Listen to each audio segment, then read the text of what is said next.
ओम श्री परमात्मा ने नमः। श्रीमद् भगवत गीता के 11वें अध्याय का महत्व। श्री महादेव जी कहते हैं, प्रिय, गीता के वर्णन से संबंध रखने वाली कथा एवं विश्वरूप अध्याय के पावन महत्व को श्रवण करो। विशाल नेत्रों वाली पार्वती, इस अध्याय के महत्व का पूरा वर्णन नहीं किया जा सकता। इसके संबंध में सहस्त्रों कथाएं हैं। उनमें से एक यहाँ कही जाती है। प्रणीता नदी के तट पर मेघंकर नाम से विख्यात एक बहुत बड़ा नगर है। उसके प्राकार, चार दीवारी और गोपुर द्वार बहुत ऊंचे हैं। वहाँ बड़ी बड़ी विश्रामशालाएं हैं जिनमें सोने के खंभे शोभा दे रहे हैं। उस नगर में श्रीमान, सुखी, शांत, सदाचारी तथा जितेंद्रिय मनुष्यों का निवास है। वहाँ हाथ में सारंग नामक धनुष धारण करने वाले जगदीश्वर भगवान विष्णु विराजमान हैं। वे परब्रह्म के साकार स्वरूप हैं। संसार के नेत्रों को जीवन प्रदान करने वाले हैं। उनका गौरवपूर्ण श्री विग्रह भगवती लक्ष्मी के नेत्र कमलों द्वारा पूजित होता है। भगवान की वह झांकी वामन अवतार की है। मेघ के समान उनका श्याम वर्ण तथा कोमल आकृति है। वक्ष स्थल पर श्री वत्स का चिन्ह शोभा पाता है। वे कमल और वनमाला से विभूषित हैं। अनेक प्रकार के आभूषणों से सुशोभित हो भगवान वामन रत्न युक्त समुद्र के सदृश जान पड़ते हैं। पीतांबर से उनके श्याम विग्रह की कांति ऐसी प्रतीत होती है मानो चमकती हुई बिजली से घिरा हुआ स्निग्ध मेघ शोभा पा रहा हो।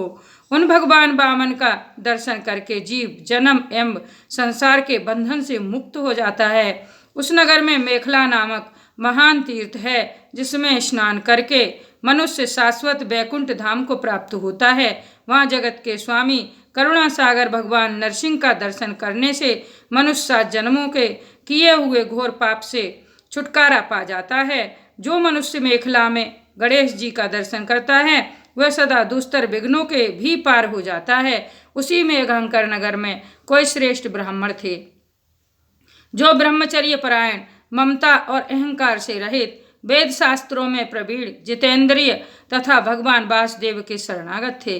उनका नाम सुनंद था। प्रिय, वे सारंग धनुष धारण करने वाले भगवान के पास गीता के 11वें अध्याय विश्वरूप दर्शन योग का पाठ किया करते थे। उस अध्याय के प्रभाव से उन्हें ब्रह्म ज्ञान की प्राप्ति हो गई थी। परमानंद संधों से पूर्ण उत्तम ज्ञानमयी समाधि के द्वारा इंद्रियों के अंतर्मुख हो जाने के कारण वे निश्चल स्थिति को प्राप्त हो गए थे और सदा जीवन मुक्त योगी की स्थिति में रहते थे। एक समय जब बृहस्पति सिंह राशि पर स्थित थे, महायोगी सुनंद ने गोदावरी तीर्थ की यात्रा आरंभ की। वे क्रमशः ब्रज तीर्थ, तारा तीर्थ, कपिला संगम, अष्ट तीर्थ, कपिला द्वार, नरसिंह वन, अंबिकापुरी तथा करस्थानपुर आदि क्षेत्रों में स्नान और दर्शन करते हुए विवाह मंडप नामक नगर में आए। वहाँ उन्होंने प्रत्येक घर में जाकर अपने ठहरने के लिए स्थान मांगा, परंतु कहीं भी उन्हें स्थान नहीं मिला। अंत में गांव के मुखिया ने उन्हें एक बहुत बड़ी धर्मशाला दिखा दी। ब्राह्मण ने साथियों सहित उसके भीतर जाकर रात में निवास किया। सवेरा होने पर उन्होंने अपने को तो धर्मशाला के बाहर पाया, किंतु उनके और साथी नहीं दिखाई दिए। वे उन्हें खोजने के लिए चले। इतने में ही ग्रामपाल मुखिए से उनकी भेंट हो गई। ग्रामपाल ने कहा, मुनि श्रेष्ठ, तुम सब प्रकार से दीर्घायु जान पड़ते हो। सौभाग्यशाली तथा पुण्यवान पुरुषों में तुम सबसे पवित्र हो। तुम्हारे भीतर कोई लोकोत्तर प्रभाव विद्यमान है। तुम्हारे साथी कहाँ गए और कैसे इस भवन से बाहर आए, इसका पता लगाओ। मैं तुम्हारे सामने इतना ही कहता हूँ कि तुम्हारे जैसा तपस्वी मुझे दूसरा कोई नहीं दिखाई देता। विप्रवर, तुम्हें किस महामंत्र का ज्ञान है, किस विद्या का आश्रय लेते हो तथा किस देवता की दया से तुम्हें अलौकिक शक्ति आ गई है। भगवान, कृपा करके इस गांव में रहो, मैं तुम्हारी सब सेवा शुश्रूषा करूंगा। यूं कहकर ग्रामपाल ने मुनीश्वर सुनंद को अपने गांव में ठहरा लिया। वह दिन रात बड़ी भक्ति से उनकी सेवा टहल करने लगा। जब 7-8 दिन बीत गए, तब एक दिन प्रातःकाल आकर वह बहुत दुखी हो महात्मा के सामने रोने लगा और बोला, हाय, आज रात में राक्षस ने मुझ भाग्यहीन के बेटे को चबा लिया है। मेरा पुत्र बड़ा ही गुणवान और भक्तिमान था। ग्रामपाल के इस प्रकार कहने पर योगी सुनंद ने पूछा, कहाँ है वह राक्षस और किस प्रकार उसने तुम्हारे पुत्र का भक्षण किया है? ग्रामपाल बोला, ब्राह्मण, इस नगर में एक बड़ा भयंकर नरभक्षी राक्षस रहता है। वह प्रतिदिन आकर इस नगर के मनुष्यों को खा लिया करता था। तब एक दिन समस्त नगरवासियों ने मिलकर उससे प्रार्थना की, राक्षस, तुम हम सब लोगों की रक्षा करो। हम तुम्हारे लिए भोजन की व्यवस्था किए देते हैं। यहाँ बाहर के जो पथिक रात में आकर नींद लेने लगे उनको खा जाना। इस प्रकार नागरिक मनुष्यों ने गांव के मुझ मुखिया द्वारा इस धर्मशाला में भेजे हुए पथिकों का ही राक्षस का आहार निश्चित किया। अपने प्राणों की रक्षा के लिए ही उन्हें ऐसा करना पड़ा। तुम भी अन्य राहगीरों के साथ इस घर में आकर सोए थे, किंतु राक्षस ने उन सबको तो खा लिया, केवल तुम्हें छोड़ दिया। द्विजोत्तम, तुम में ऐसा क्या प्रभाव है, इस बात को तुम ही जानते हो। इस समय मेरे पुत्र का एक मित्र आया था, किंतु मैं उसे पहचान न सका। वह मेरे पुत्र को बहुत ही प्रिय था, किंतु अन्य राहगीरों के साथ उसे भी मैंने उसी धर्मशाला में भेज दिया। मेरे पुत्र ने जब सुना कि मेरा मित्र भी उसमें प्रवेश कर गया है, तब वह उसे वहां से ले आने के लिए गया, परंतु राक्षस ने उसे भी खा लिया। आज सवेरे मैंने बहुत दुखी होकर उस पिशाच से पूछा, ओ दुष्टात्मन, तूने रात में मेरे पुत्र को भी खा लिया। तुम्हारे पेट में पड़ा हुआ मेरा पुत्र जिससे जीवित हो सके, ऐसा कोई उपाय यदि हो तो बता। राक्षस ने कहा, ग्रामपाल, धर्मशाला के भीतर घुसे हुए तुम्हारे पुत्र के न जानने के कारण मैंने भक्षण किया है। अन्य पथिकों के साथ तुम्हारा पुत्र भी अनजान में ही मेरा ग्रास बन गया है। वह मेरे उदर में जिस प्रकार जीवित और रक्षित रह सकता है, वह उपाय स्वयं विधाता ने ही कर दिया है। जो ब्राह्मण सदा गीता के 11वें अध्याय का पाठ करता हो, उसके प्रभाव से मेरी मुक्ति होगी और मेरे अंदर जो मरे हुए मनुष्य हैं उनको भी पुनः जीवन प्राप्त होगा। यहाँ कोई ब्राह्मण रहते हैं जिनको मैंने एक दिन धर्मशाला के बाहर कर दिया था। वे निरंतर गीता के 11वें अध्याय का जप किया करते हैं। इस अध्याय के मंत्र से 7 बार अभिमंत्रित करके यदि वे मेरे ऊपर जल का छींटा दें तो निसंदेह मेरा साप से उद्धार हो जाएगा। इस प्रकार उस राक्षस का संदेश पाकर मैं तुम्हारे निकट आया हूँ। ब्राह्मण ने पूछा, ग्रामपाल, जो रात में सोए हुए मनुष्यों को खाता है वह प्राणी किस पाप से राक्षस हुआ है? ग्रामपाल बोला, ब्राह्मण, पहले इस गांव में कोई किसान ब्राह्मण रहता था।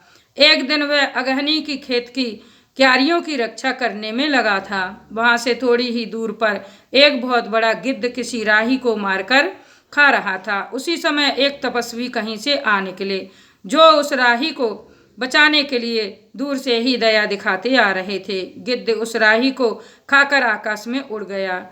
तब तपस्वी ने कुपित होकर उस किसान से कहा, ओ दुष्ट हलवाहे, तुझे धिक्कार है, तू बड़ा ही कठोर और निर्दयी है। दूसरे की रक्षा से मुंह मोड़कर केवल पेट पालने के धंधे में लगा है। तेरा जीवन नष्ट प्राय है। अरे, जो चोर, दाढ़ वाले जीव, सर्प, शत्रु, अग्नि, विष, जल, गीद, राक्षस, भूत तथा बेताल आदि के द्वारा घायल हुए मनुष्यों की शक्ति होते हुए भी उपेक्षा करता है, वह उनके वध का फल पाता है।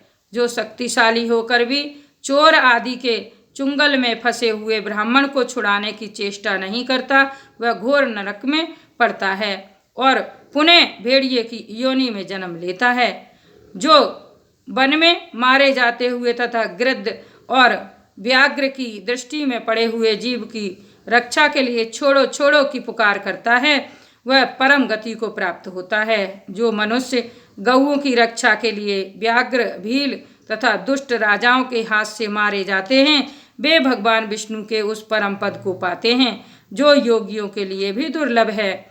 सहस्त्र अश्वमेध और 100 वाजपेय यज्ञ मिलकर शरणागत रक्षा की 16वीं कला के बराबर भी नहीं हो सकते। दीन तथा भयभीत जीव की उपेक्षा करने से पुण्यवान पुरुष भी समय आने पर कुंभीपाक नामक नरक में पकाया जाता है। तूने दुष्ट गिद्ध के द्वारा खाए जाते हुए राही को देखकर उसे बचाने में समर्थ होते हुए भी जो इसकी रक्षा नहीं की, इससे तू निर्दयी जान पड़ता है, अतः तू राक्षस हो जा।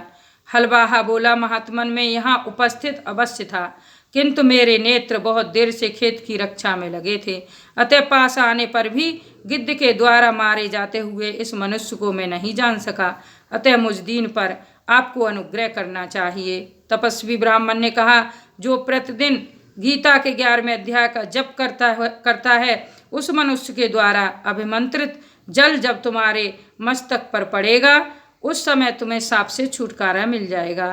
यह कहकर तपस्वी ब्राह्मण चले गए और वह हलवाहा राक्षस हो गया। अतः दुष्श्रेष्ठ, तुम चलो और 11वें अध्याय के तीर्थ के जल को अभिमंत्रित करो और फिर अपने ही हाथ से उस राक्षस के मस्तक पर उसे छिड़क दो। ग्रामपाल की यह सारी बात सुनकर ब्राह्मण का हृदय करुणा से भर आया। वे बहुत अच्छा कहकर उसके साथ राक्षस के निकट गए। वे ब्राह्मण योगी थे। उन्होंने विश्वरूप दर्शन नामक 11वें अध्याय से जल अभिमंत्रित करके उस राक्षस के मस्तक पर डाला। गीता के 11वें अध्याय के प्रभाव से वह साप से मुक्त हो गया। उसने राक्षस देह का परित्याग करके चतुर्भुज रूप धारण कर लिया तथा उसने जिन सहस्त्रों पथिकों का भक्षण किया था, वे भी शंख चक्र एवं गदा धारण किए चतुर्भुज रूप हो गए। तत्पश्चात वे सभी विमान पर आरूढ़ हुए। इतने में ही ग्रामपाल ने राक्षस से कहा, निशाचर, मेरा पुत्र कौन है, उसे दिखाओ। उसके यूं कहने पर दिव्य बुद्धि वाले राक्षस ने कहा, ये जो तमाल के समान श्याम 4 भुजाधारी माणिक्यमय मुकुट से सुशोभित तथा दिव्य मणियों के बने हुए कुंडलों से अलंकृत हैं, हार पहनने के कारण जिनके कंधे मनोहर प्रतीत होते हैं, जो सोने के भुजबंधों से विभूषित कमल के समान नेत्र वाले स्निग्ध रूप तथा हाथ में कमल लिए हुए हैं और दिव्य विमान पर बैठकर देवत्व को प्राप्त हो चुके हैं, इन्हीं को अपना पुत्र समझो। यह सुनकर ग्रामपाल ने उसी रूप में अपने पुत्र को देखा और उसे अपने घर ले जाना चाहा। यह देख उसका पुत्र हंस पड़ा और इस प्रकार कहने लगा। पुत्र बोला, ग्रामपाल, कई बार तुम मेरे भी पुत्र हो चुके हो। पहले मैं तुम्हारा पुत्र था, किंतु अब देवता हो गया हूँ। इन ब्राह्मण देवता के प्रसाद से वैकुंठ धाम को जाऊंगा। देखो, यह निशाचर भी चतुर्भुज रूप को प्राप्त हो गया है। 11वें अध्याय के महत्व से यह सब लोगों के साथ श्री विष्णु धाम को जा रहा है। अतः तुम भी इन ब्राह्मण देव से गीता के 11वें अध्याय का अध्ययन करो और निरंतर उसका जप करते रहो। इसमें संदेह नहीं कि तुम्हारी भी ऐसी ही उत्तम गति होगी। तात, मनुष्यों के लिए साधु पुरुषों का संग सर्वथा दुर्लभ है, वह भी इस समय तुम्हें प्राप्त है। अतः अपना अभीष्ट सिद्ध करो। धन, भोग, दान, यज्ञ, तपस्या और पूर्व कर्मों से क्या लेना है। विश्वरूप अध्याय के पाठ से ही परम कल्याण की प्राप्ति हो जाती है। पूर्णानंद संतोष रूप श्री कृष्ण नामक ब्रह्म के मुख से कुरुक्षेत्र में अपने मित्र अर्जुन के प्रति जो अमृतमय उपदेश निकला था, वही श्री विष्णु का परम तात्विक रूप है। तुम उसी का चिंतन करो, वह मोक्ष के लिए प्रसिद्ध रसायन है। संसार भय से डरे हुए मनुष्यों की आदि व्याधि का विनाशक तथा अनेक जन्म के दुखों का नाश करने वाला है। मैं उसके सिवा दूसरे किसी साधन को ऐसा नहीं देखता, अतः उसी का अभ्यास करो। श्री महादेव जी कहते हैं, यूँ कहकर वह सबके साथ श्री विष्णु के परम धाम को चला गया। तब ग्रामपाल ने ब्राह्मण के मुख से उस अध्याय को पढ़ा। फिर वे दोनों ही उसके महात्म से विष्णु धाम को चले गए। पार्वती, इस प्रकार तुम्हें 11वें अध्याय की महिमा का कथा सुनाई है। इसके श्रवण मात्र से महान पातकों का नाश हो जाता है। बोले श्री कृष्ण भगवान की जय। राधे राधे। जय श्री कृष्णा। भगवान की कथा, भगवत गीता अवश्य सुननी चाहिए और इसको सुनने से अति पुण्य मिलता है। राधे राधे। जय श्री कृष्णा। इस चैनल को सब्सक्राइब नहीं किया तो कर लीजिए।